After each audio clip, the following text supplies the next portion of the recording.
रामचरितमानस में गोस्वामी तुलसीदास जी ने लिखा है, मोह निसा सबु सोव निहारा। देखिए सपन अनेक प्रकारा। मोह रूपी रात्रि में सब अचेत पड़े हैं। वे जो कुछ रात दिन दौड़ धूप करते हैं, मात्र स्वप्न देखते हैं। चराचर जगत सोया हुआ है। उसमें केवल एक प्राणी मनुष्य तब जागता है। इस जीव को जगा हुआ तब जानना चाहिए जब संपूर्ण विषयों से वैराग्य हो जाए। काम, क्रोध, राग, द्वेष, कोई विकार या रूप, रस, शब्द, स्पर्श और गंध इत्यादि किसी प्रकार का विषय उसे आकर्षित न कर सके। इनसे भली प्रकार वैराग्य हो जाए। किंतु अधिकांश साधक विकारों से इतना अलग नहीं हो पाते। उन्हीं को संबोधित करते हुए संत कबीर कहते हैं, संतो, जग तो गए हो, ईश्वर पथ पर चल तो दिए हो, किंतु नींद न की जाए। असावधान मत रहना। नींद की नहीं जाती, बलात आ जाती है। जो जगता है स्वाभाविक रूप से सोता भी है, किंतु भजन की जागृति के पश्चात एक निद्रा ऐसी है जो कि जाती है। साधन पथ पर कुछ दूरी तय करने के बाद कोई साधक मान सम्मान में फंस जाता है, तो कोई कुटी बनाने में लग जाता है, कोई रद्धियों सिद्धियों में उलझ जाता है। वह जग तो गया था, किंतु यह निद्रा उसने स्वयं की है, स्वयं अपने को उधर झुकाया है। यदि वह सचेत है, भली प्रकार आज्ञा पालन में सुदृढ़ है, तो इन विघ्न बाधाओं की निद्रा से वह बच जाएगा। इसलिए ऐसा कुछ न कर लें कि पुनः मोहनिशा की निद्रा अचेत बनाकर निगल जाए। मान लें किसी ने निद्रा नहीं किया तो उसे लाभ क्या होगा? कबीर कहते हैं, उससे आपको मुक्ति मिलेगी, स्थिति मिलेगी। वह स्थिति कैसी है? काल न खाए कल्प नहीं व्यापे। सतत जागरण का परिणाम होगा काल न खाए। काल बड़ा दुर्धर्ष है। काल ने किसी को नहीं छोड़ा। अग जग जीव नाग नर देवा, नाथ सकल जग काल कलेवा। चराचर जगत काल का कलेवा है। जलपान सामग्री मात्र है। काल से परे केवल परमात्मा है। गीता में भगवान कहते हैं, मैं काल से परे, काल से अतीत हूं। सतत जागृत अवस्था में रहेंगे तो काल से परे अकाल पुरुष को प्राप्त कर लेंगे। कल्प नहीं व्यापे। कल्प कल्पांतर तक उस रहनी में कोई परिवर्तन नहीं आएगा। स्थिति में उतार चढ़ाव, भला बुरा परिवर्तन नहीं आएगा। और देह जरा नहीं छीजे, शरीर जरा जीर्ण नहीं होगा। सदैव किशोरावस्था रहेगी। वह कभी क्षीण नहीं होगा। काल से परे, परिवर्तन से परे आत्मदर्शन, स्पर्श और स्थिति है। वह निज स्वरूप है। इसलिए संतो, यदि जग ही गए हो तो कहीं निद्रा को आमंत्रित न कर लेना, कहीं उसके वशीभूत न हो जाना। सदैव सचेतावस्था में रहने पर उलटी गंग समुद्र ही सोख है। अनंत काल से गंगा इत्यादि हजारों नदियां समुद्र में समाहित होती चली जाती हैं, किंतु भजन पथ में कोई ऐसी गंगा है जो समुद्र को ही सुखा डालती है। वस्तुतः ज्ञान ही गंगा है। एक गंगा तो नदी है जिसमें लोग स्नान करते हैं, किंतु अध्यात्म में ज्ञान ही गंगा है। ज्ञान परम पवित्र करने वाला है। न ही ज्ञानेन सदृशम पवित्रमिह विद्यते। इसके समान पवित्र करने वाला निःसंदेह कुछ भी नहीं है। कुछ याद कर लेना ज्ञान नहीं है। ईश्वर दर्शन के साथ मिलने वाली प्रत्यक्ष जानकारी अनुभूति ज्ञान है, और उस जानकारी के साथ जे ही जाने जग जाए हेराए। उन प्रभु को जान लेने पर जगत सदा के लिए खो जाता है। नाम लेत भव सिंधु सुखाही। नाम के प्रभाव से भवसागर सूख जाता है। उस प्रत्यक्ष जानकारी के अंतराल में समुद्र समाहित हो जाता है। यही है उलटी गंग समुद्र ही सोख है। जानकारी के साथ समुद्र सूख जाता है। ससियौ सूरहीन ग्रासय। यौगिक शब्दकोश में बाएं स्वर को इड़ा या इंगला चंद्र और नासिका के दाहिने स्वर को पिंगला या सूर्य कहा जाता है। जिन दिनों पूज्य गुरु महाराज पागलों की तरह अपने चिंतन में रात दिन निमग्न निराधार विचरण कर रहे थे, कुछ भाविकों को संदेह हुआ, यह पागल है अथवा संत, क्योंकि इतनी शांति पागलों में नहीं देखी जाती। एक भक्त ने महाराज जी से एक दोहे का अर्थ पूछा। एक बार हरि घोड़ा भये, ब्रह्मा भये लगाम, चांद सूरज रबिका भये, चढ़ी गए चतुर सुजान। गुरु महाराज ने उन्हें बताया कि हरि अर्थात परमात्मा, जो सर्वस्व का हरण करने वाला है, इसलिए हरि कहे जाते हैं। हरि से संयुक्त सिमटा हुआ मन ही हरि है। बुद्धि अज बुद्धि ब्रह्मा ही लगाम है। चांद सूरज रबिका भये, इंगला और पिंगला चंद्र और सूर्य नाड़ी रकाब हैं। इस श्वास प्रश्वास के यजन के द्वारा चतुर और सुजान लोग इस घोड़े पर चढ़ गए हैं। हरि की अटारी पर हरि की रहनी में प्रवेश पा गए। श्वास प्रश्वास का यजन नितांत आवश्यक है, किंतु ईश्वर की प्रत्यक्ष जानकारी हो जाने पर श्वास प्रश्वास के भजन की अवस्था समाप्त हो जाती है। सुमिरन करके वह अब किसे जानेगा, इसलिए इंगला पिंगला के चिंतन की जगह नहीं रह जाती। चराचर जगत 9 ग्रहों के द्वारा ग्रसित है। किसी को शनि की 7.5 है, किसी को राहु केतु लगा है, कहीं बृहस्पति विपरीत है तो कहीं मंगल अमंगल कर रहा है। दुखों के मूल में ग्रह कहे जाते हैं, किंतु ईश्वरीय अनुभूति के साथ संसार समुद्र सूख गया, उस जानकारी में समाहित हो गया। प्रकृति पुरुषोत्तम में विलीन हो गई। श्वास प्रश्वास चंद्र नाड़ी सूर्य नाड़ी का चिंतन भी उसमें समाहित हो गया। उस अवस्था में नवग्रह मारी रोगिया बैठे। जीव जो ग्रहों से ग्रसित और रोगी था, इन ग्रहों के प्रभाव से ऊपर उठ गया। उसके लिए ग्रह हैं ही नहीं। भले ही शनि की 7.5 उस पर सदैव बनी रहे, उस पर कोई प्रभाव नहीं पड़ना है, क्योंकि प्राप्ति काल में ईश्वरीय अनुभूति और स्थिति के साथ योगी के कर्म भी अशुक्ल और अकृष्ण होते हैं। उन्हें न मंगल लाभकारी है न राहु हानिकारक। आज तक जो इनसे ग्रसित था, रोगी था, वह इन्हें मारकर अलग स्थित हो गया। जल में बिंब प्रकाश है। पहले जीव संसार समुद्र के विषय वारी में स्थित था, अब उस जगत में उसे प्रभु का प्रतिबिंब दिखाई देता है। सर्वत्र वह इष्ट का स्वरूप देखता है। बिनु गोपाल ठौर नहीं कतहु, नरक जात धों काहें। जहां भी दृष्टि पड़ी अपने इष्ट का स्वरूप देखा। उस तत्वदर्शी महापुरुष की रहनी क्या है। विद्या विनय संपन्ने ब्राह्मणे गवि हस्तिनी शुनि चैव श्वपाके च पंडिता समदर्शिनः। जो पंडित हैं, पूर्ण जाता हैं, जिन्हें प्रत्यक्ष जानकारी और स्थिति मिली है, वे विद्या विनय युक्त ब्राह्मण में, चांडाल में, कुत्ते हाथी और गाय में समान दृष्टि वाले होते हैं। इतना ही नहीं, ईशावास्यमिदं सर्वम यत्किंच जगत्याम जगत। सर्वत्र ईश्वर का वास है, किंचित भी जगत है ही नहीं।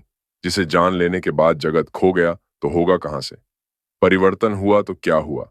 जहां प्रकृति थी वहां परमात्मा का संचार दिखाई पड़ा। यही है जल में, विश्व में उस प्रभु का प्रतिबिंब प्रकाशित होना। जल में बिंब प्रकाश है। संतो जागत नींद न कीजिए, जग तो गए।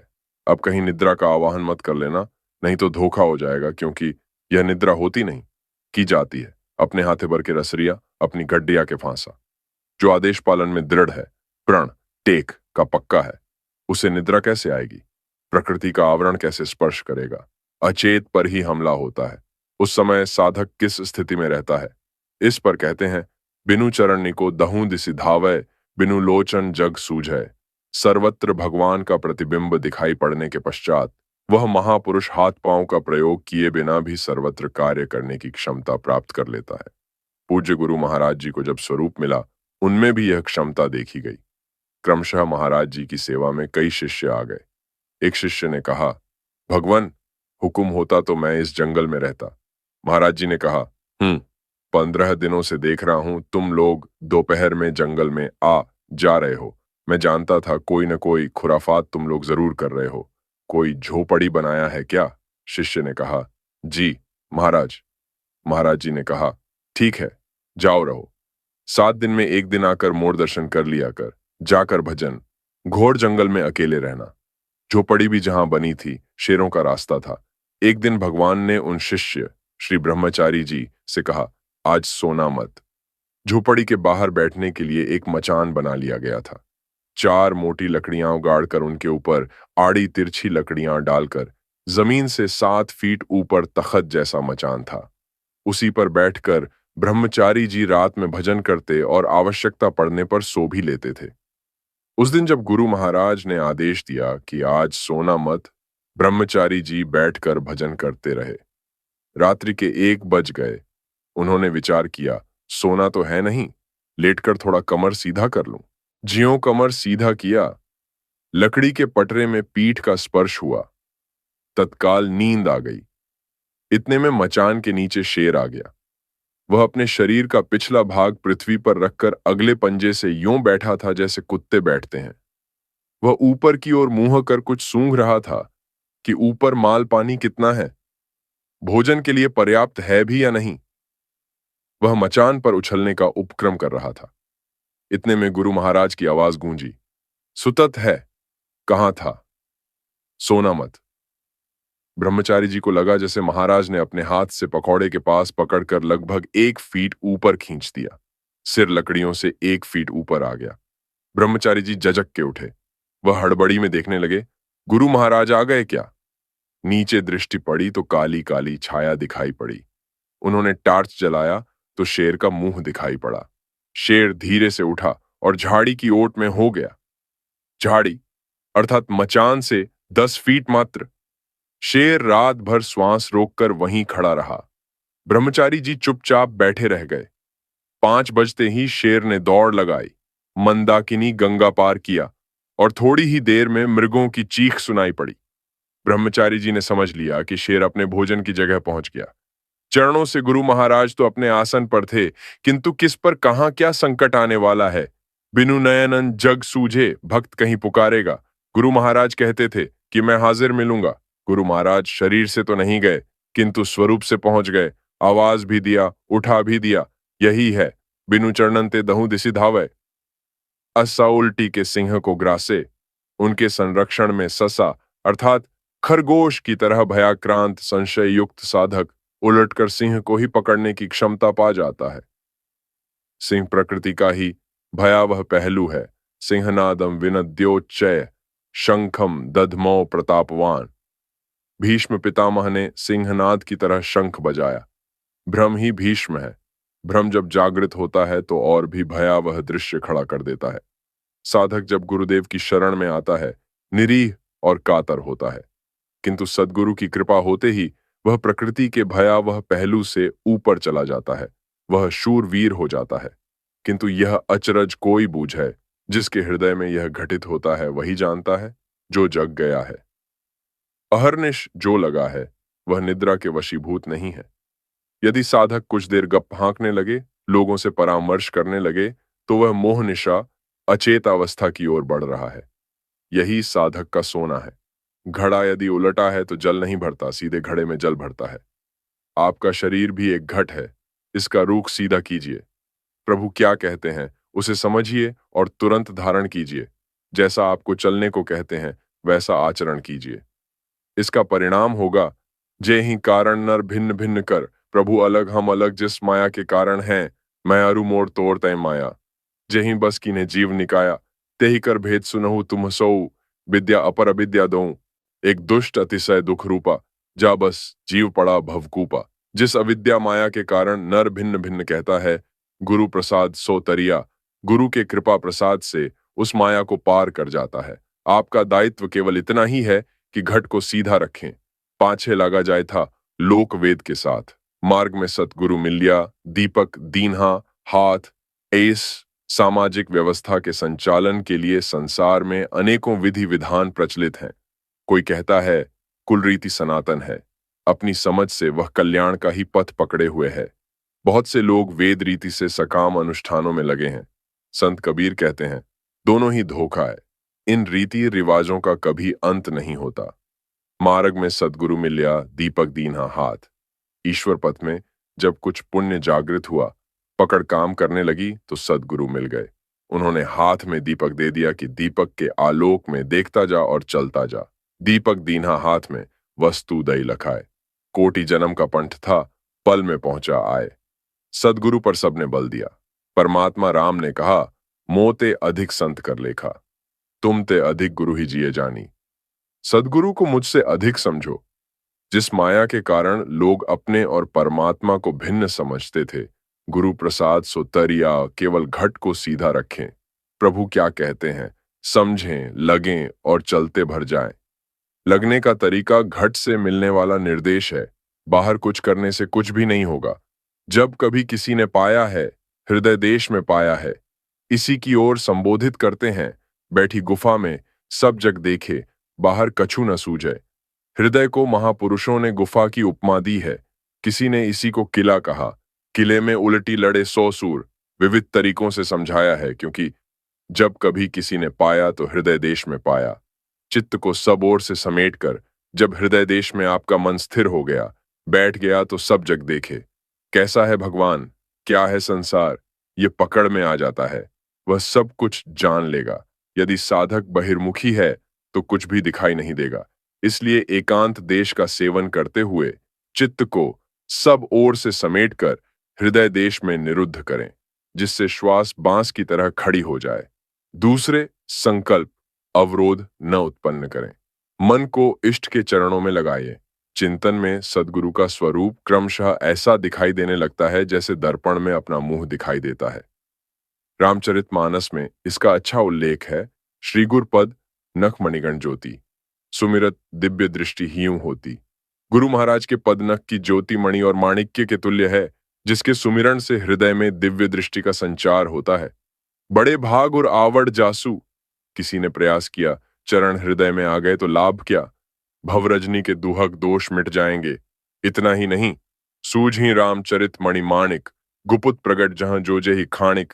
रामचरित मानस के प्रति सूझ पैदा हो जाएगी कि इसमें लिखा क्या है। पुस्तक पढ़ने का अर्थ यह नहीं कि हम उसे रट डालें या कंठस्थ कर लें। रामचरित मानस पढ़ने का विशुद्ध तरीका है कि गुरु का चरण हृदय में स्थायित्व ले ले। इससे वह रामचरित जो गुप्त है, लिखने में नहीं आ सका, अथवा जो जेहिं खाणिक, उन पारब्रह्म परमात्मा के अंतराल में जो भी रहस्य छिपा है, वह भी प्रकट हो जाएगा। जथा स्वंजन अंजी दृग, साधक सिद्ध सुजान, कौतुक देखत सैल बन, भूतल भूरी निदान। वह सारा कौतुक एक जगह बैठे बैठे देख लेंगे। परमात्मा का स्वरूप हृदय में देखने में आता है, अन्य कोई तरीका ही नहीं है। साधक चित्त को हृदय देश में स्थिर कर सब जग देखे, प्रभु की सारी लीलाएं देख लेगा, और जब तक बाहर भटक रहा है तो कुछ भी नहीं है। इस लीला दर्शन का परिणाम, उलटा बाण पार दिहीं लागे, सूरा होए सो जूझे। संतो, जागत नींद न कीजे, परावाणी ही बाण है, ध्यान ही धनुष है। जब परावाणी पराकाष्ठा पर पहुंची तो बाण उलटकर पारधी अर्थात शिकारी को ही, उस भजनकर्ता को ही लग जाता है। सेवक सदा के लिए खो जाएगा और स्वामी ही शेष बचेगा। जानता तुम्ही हो ही जाए, उसे जानकर साधक भी वही हो जाएगा। सेवक सदा के लिए शांत हो जाएगा। जीव की संझा मिट जाएगी, परमात्मा का सहज स्वरूप ही बचेगा। किंतु यह कायरों का रास्ता नहीं है। शूरा होए सो जूझे, जो शूरवीर होते हैं वही इसमें जूझ पाते हैं। अन्यथा कोई काम से मरता है, कोई क्रोध से, कोई लोभ से, तो कोई मोह से। जो अपनी टेक का, प्रण का पक्का है, वही इस युद्ध में सफलता प्राप्त करता है। जूझने का यह अर्थ नहीं कि वह वीर गति को प्राप्त होता है, बल्कि वह प्रभु की प्रभुता पा जाता है। इसीलिए महापुरुषों ने ईश्वर पथ को शूरवीरों का पथ माना है। संपूर्ण रामायण राम रावण का विकराल युद्ध, महाभारत युद्ध काव्य, गीता का युद्ध अंतकरण की लड़ाई है। इसमें जो एक बार विजय पा गया तो शाश्वत विजय है। कबीर इसी पर बल देते हैं कि शूर ही इस पथ पर चल पाता है, और जहां वह जूझा आत्मस्वरूप को पा गया। लगनशील साधक स्वल्प अभ्यास के उपरांत जिह्वा से राम राम या ओम ओम नहीं कहता, वाणी से तो नहीं कहता, किंतु हृदय से, श्वास से, सुरत से निरंतर जपता रहता है। ईश्वरीय ध्वनि हर समय प्रसारित रहती है। अनबोला नित गावै। हृदय आकाश में तरह तरह के दृश्य दिखाई देते हैं, ध्वनियां सुनाई पड़ती हैं। संत कबीर के समय में कलावंत नट हुआ करते थे, जो तरह तरह के स्वांग दृश्य उपस्थित करते, मनमोहक वाद्य प्रस्तुत करते थे। आश्चर्यजनक दृश्यों, ध्वनियों को भी जन समाज नटों के कर्तव्य मानकर आनंद लेता था। इसी तरह साधक इन दृश्यों, ध्वनियों को नटवट बाजा पेखनी पेख है, हृदय आकाश के पेखनी अर्थात दृश्यों और बाजा अर्थात ध्वनियों को सुनता है, तथा अनहद हेत बढ़ावे। हद कहते हैं सीमा को। आज आप भजन में 2 घंटा, 10 घंटा, 12 घंटा जितना भी समय देते हैं, एक नियत सीमा के अंतर्गत है। जब तक जग रहे हैं सुमिरन करते रहें। सोने के पहले चरणों में लव लग जाए तभी निद्रा लाभ करें। सोकर उठें तो सुरत वहीं लगी मिले। जब संकल्प आए तो नाम का, और दृश्य आए तो गुरु महाराज के चरण दिखाई पड़े। इस प्रकार भजन मापतौल से ऊपर उठ जाने को अनहद कहते हैं। अब उस भजन की हद नहीं है। अनहद हेत बढ़ावे। जब तक प्राप्ति न हो जाए, इस अनहद से प्रीति बढ़ाएं। अनहद की यह प्रीति अनहद अनंत परमात्मा से मिला देगी। कठनी बदनी निजुकै जोहे, जो कुछ कठिनी करते हैं अपनी करें। अपने मन का ही निरीक्षण अध्ययन करना चाहिए कि मैंने कल कितना भजन किया, आज कितना हुआ। कल की अपेक्षा आज भजन कम तो नहीं हुआ। मेरी दृष्टि कहाँ फिसल गई, सचेतावस्था का विस्मरण कितना हुआ। इसका आकलन करते रहें। दूसरों की कथनी करनी कैसी है इसे न देखें। दिन भर किसी बुरे व्यक्ति की बुराई का चिंतन करते करते आप स्वयं बुरे हो जाएंगे। आपका मन उसकी बुराई रटता रहेगा और आप में बुराइयों के संकल्पों की रील बनती जाएगी। संभव है कि उन कुसंस्कारों को काटने में आपको हफ्तों, महीनों लग जाएं। इसलिए साधक का दायित्व है कि कथनी और बदनी निजुके जोहे अपनी ही करे और अपनी ही देखे कि अपने कृत्यों में मैं खरा तो हूं, कहीं दाहिने बाएं कोई गुंजाइश तो नहीं निकाल लिया, जैसा आदेश वैसा पालन हुआ कि नहीं। यह देखते बन गया तो यह सब अकथ कहानी, यह कैसे देखा जाता है, किस तुला पर तौला जाता है, यह सब अनुभव गम्य है, अकथ कहानी है। यह वाणी का विषय नहीं है। जिसके हृदय में सद्गुरु जागृत है वह जानता है। केवल उन्हें देखते रहें, आदेश का पालन करते रहें। धड़ धरती का एकय लेखा, जो बाहर सो भीतर देखा। पुत धड़ कहते हैं शरीर को, और धरती इस पृथ्वी को कहते हैं।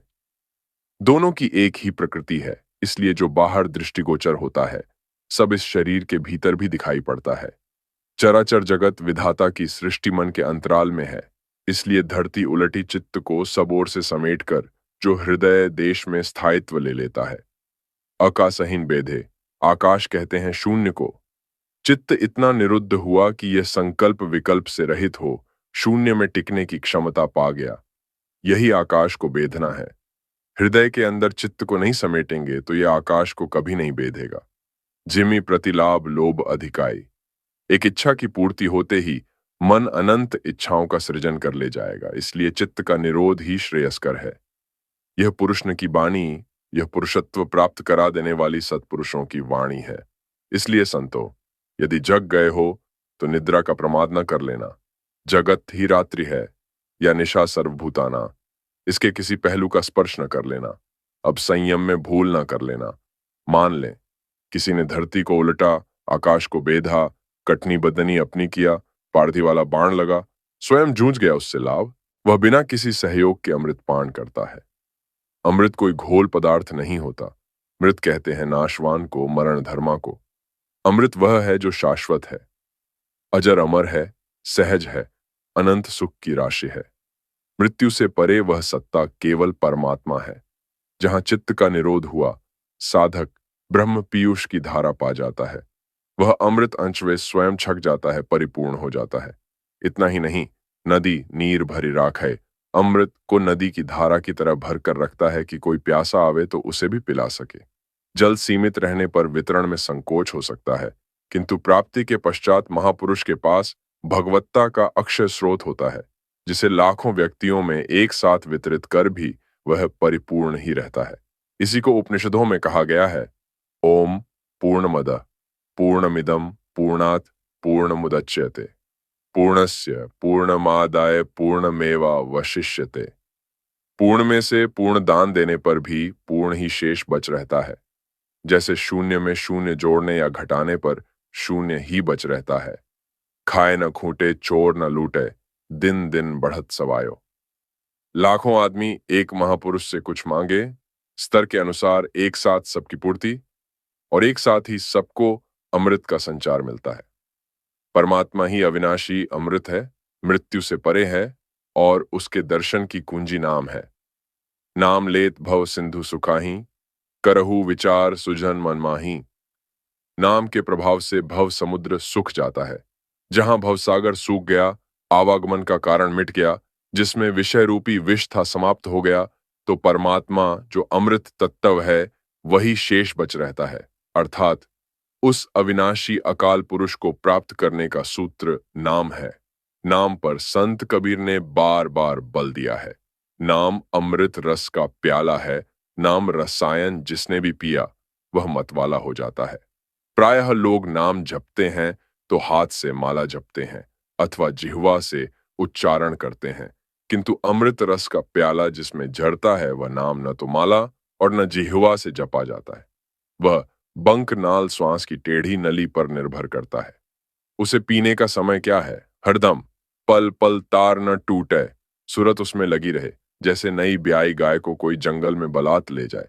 दिन भर वह रंभाती रहेगी, उसकी दृष्टि अपने बछड़े पर रहेगी। इसी प्रकार दृष्टि आराध्य पर लगी रहे तो उसी का सत्परिणाम है कि वह उस अमृतत्व को प्राप्त कर लेगा।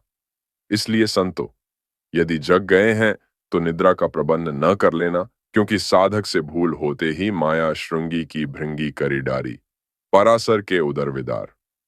हर महापुरुष के समक्ष यह समस्या आई है। बंधन छूटने के समय माया विघ्न करती ही है।